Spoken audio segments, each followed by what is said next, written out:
سعودی عرب کا ایک گاؤں لینا، جہاں پر حضرت سلیمان علیہ السلام کے لشکر کے لیے جنات کے کھودے ہوئے 300 کنویں بھی موجود ہیں۔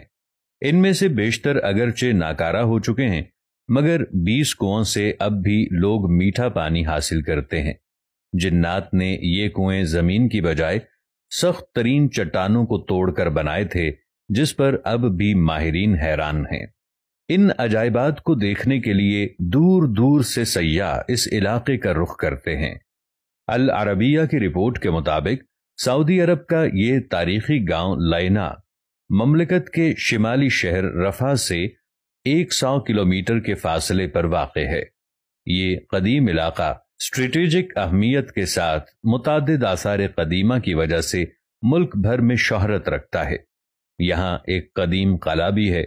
پرانے زمانے میں بیت المقدس اور یمن کے مابین پیدل سفر کا مشہور راستہ اسی گاؤں سے گزرتا تھا۔ عدن سے عراق جانے والی مکہ زبیدہ کی بنائی ہوئی مشہور سڑک درب زبیدہ بھی یہاں سے ہو کر جاتی تھی۔ اب بھی سیر و تفریح کے شائقین بڑی تعداد میں اس علاقے کا رخ کرتے ہیں۔ سعودی محقق حمد الجاسر کا کہنا ہے کہ اس قدیم گاؤں میں حضرت سلیمان علیہ السلام کا لشکر بھی اترا تھا۔ سلیمان علیہ السلام جب اپنا لشکر لے کر یمن جا رہے تھے تو یہاں ٹھہرے تھے۔ اس بے آب و گیا علاقے میں لشکر کو پانی کی ضرورت پڑی تو حضرت سلیمان علیہ السلام نے جنات کو حکم دیا کہ وہ ہنگامی طور پر کنویں کھودیں، تو جنات نے چٹانوں پر مشتمل سخت ترین زمین میں 300 کنویں کھود دیے تھے۔ یہ انتہائی گہرے کنویں اب بھی اصلی حالت میں موجود ہیں، جنہیں زمین پر اب بھی اپنا وجود رکھنے والا معجزہ قرار دیا جاتا ہے۔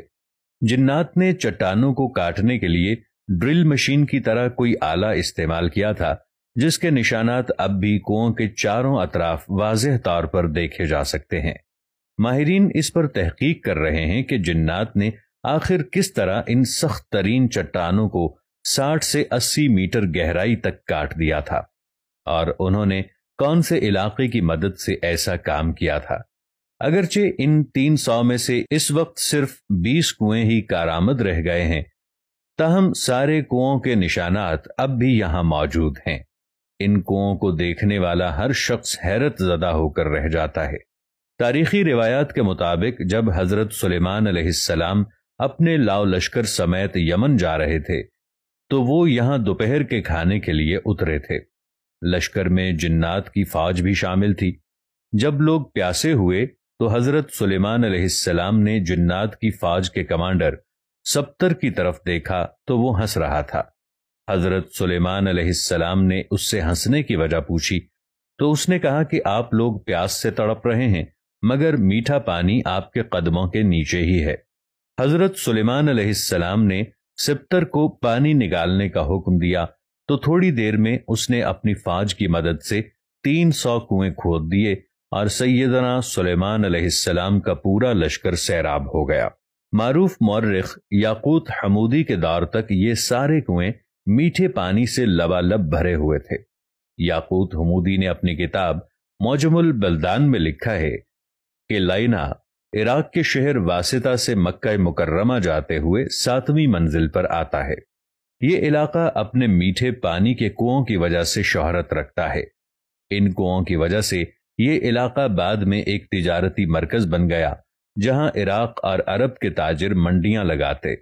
نجد سمیت سعودی عرب کے شمالی علاقوں کے لوگ یہاں آ کر خریداری کرتے۔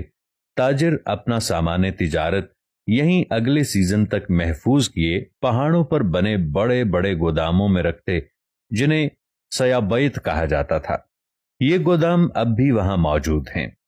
علاوہ ازیں یہ علاقہ مختلف آثار قدیمہ کی وجہ سے بھی شہرت رکھتا ہے۔ سعودی حکومت نے یہاں ایک شاہی قلعہ بھی تعمیر کرایا۔ 1354 ہجری میں تعمیر ہونے والے اس قلعے کو گارے، پتھروں اور لکڑیوں سے بنایا گیا ہے۔ واضح رہے کہ حضرت سلیمان علیہ السلام کو حق تعالی نے جنات پر بھی حکومت دی تھی۔ جنات نے ان کے حکم سے بیت المقدس کی تعمیر میں حصہ لیا تھا۔ وہ دور دراز سے پتھر اور سمندر سے موتی نکال کر لاتے۔ ان کی تعمیر کردہ عمارتیں اب بھی موجود ہیں۔